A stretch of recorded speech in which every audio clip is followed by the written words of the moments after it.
ఈనాడు వాక్యము కొరకు ప్రాణాన్ని కూడా లెక్క చేయకుండా బ్రతుకుతామనుకున్న సమూహానికి ఈ ఆదివారం గురించి ఏమర్థమైంది?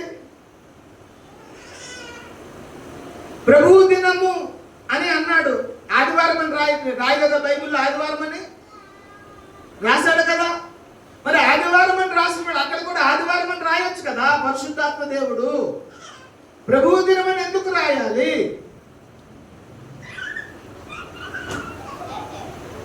ప్రభువు దినము అని 2 సందర్భాల గురించి బైబిల్లో రాయబడి ఉంది.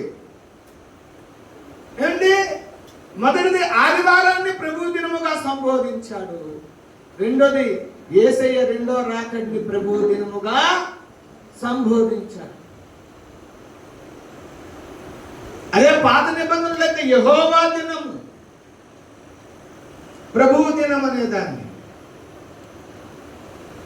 అది చాలా భయంకరమైన దినం అన్నాడు. అలాంటి భయంకరమైన దినం అని ఏదైతే చెప్పాడో దానినే మళ్ళీ ఇక్కడ ప్రభువు దినం అని మాట్లాడుతూ ఉన్నాడు. అంటే దానికి ఎంత భయముతో ఎదురు చూడాలో దీనికి కూడా అంత భయముతోని బ్రతుకులో స్థానం ఇవ్వాలి. కానీ నా బాధల్లో ఒకటే, వాక్యం తెలియక, సత్యము తెలియక ఏదో నామకార్థ క్రైస్తవులు లేకపోతే కాస్తో కోస్తో భక్తిగా బ్రతుకుతున్న వేరే క్రైస్తవ సమాజం గురించి నాకేం బాధ లేదు. సత్యము ఎరిగి వాక్యం పట్ల ప్రేమ కలిగి యేసంటే మాకు చాలా ఇష్టం అనుకుంటున్నా అగాపే సంపూర్ణ సువార్త సంఘానికి ఆదివారం గురించి ఏమర్థమయ్యింది? ఎందుకు ఆలస్యంగా వస్తూ ఉన్నారు?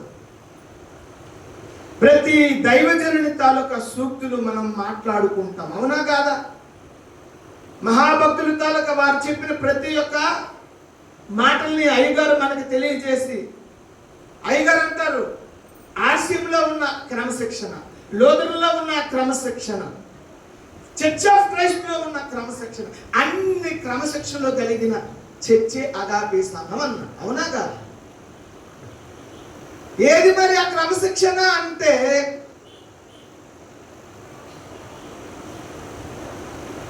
ఆర్సీఎం సార్ బ్యాక్గ్రౌండ్ నుండి నేను బయటకు వచ్చాను. వాళ్ళు టైం అంటే టైమే, గంట కొడతారు.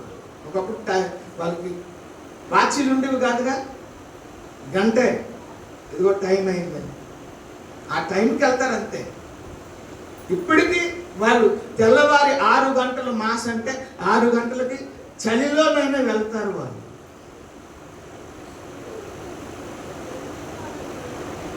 ఇతరులను సరిచేయాలనే స్థానంలో ఉన్న సంఘము ఏం చేస్తుంది అన్నది, ఏమి నేర్పించడానికి గురుపీఠం మీద కూర్చుంది ఈ సంఘం, ఏమి నేర్పిస్తుంది అంటే అగాపే సంఘంలో కూడా వేరే సంఘాల్లో వచ్చినట్టు లేటుగానే వస్తున్నారు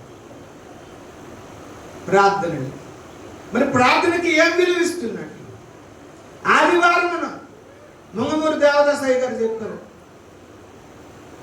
ఎవరైతే ఆదివారంలో ముందు వస్తారో వారికి యేసయ్య పక్కన చోటు దొరుకుతుందని చెప్పాడంట అయ్యగారు. దేవుని స్తోత్రం.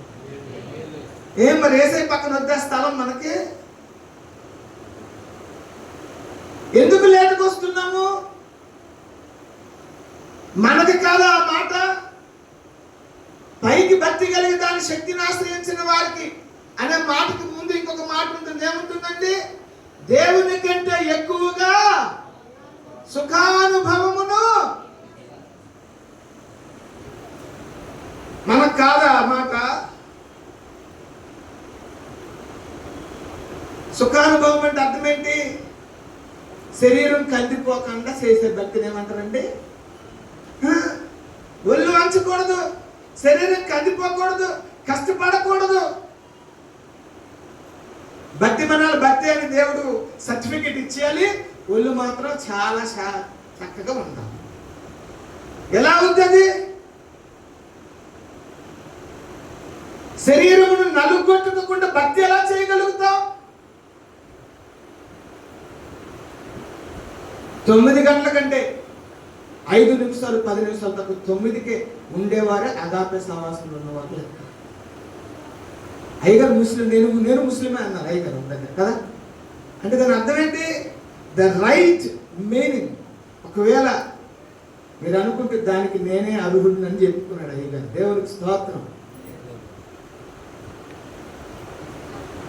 అగాపే సంపూర్ణ సువార్త సంఘము అన్ని సంఘాలకి ఇలా నడవండి అని చెప్పేటటువంటి స్థానంలో ఉన్నప్పుడు సమయానికి రావడంలో కూడా వారు ఏం చేయాలండి? మాదిరిగానే ఉండాలి. అలా ఎందుకు మాదిరిగా ఉండట్లేదంటే ప్రభువు దినం అంటే ఏంటో సరిగ్గా అర్థం కాలేదేమోనని. ఏమండి, లాస్ట్ డే అంటాడు దాన్ని.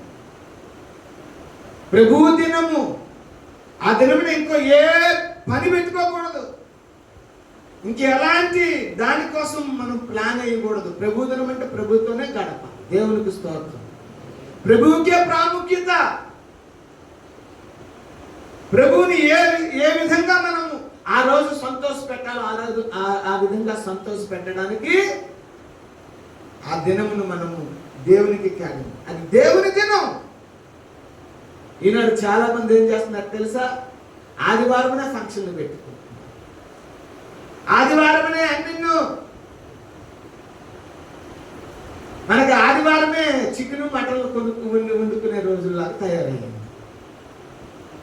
వంట పంట ఏం లేదు, ముందు ఆరాధనకి వెళ్దాం పద, కాలం ఉంటే తర్వాత వచ్చి కావాలంటే వండుకుందాం అనే పరిస్థితి లేదు. ఎలా తయారు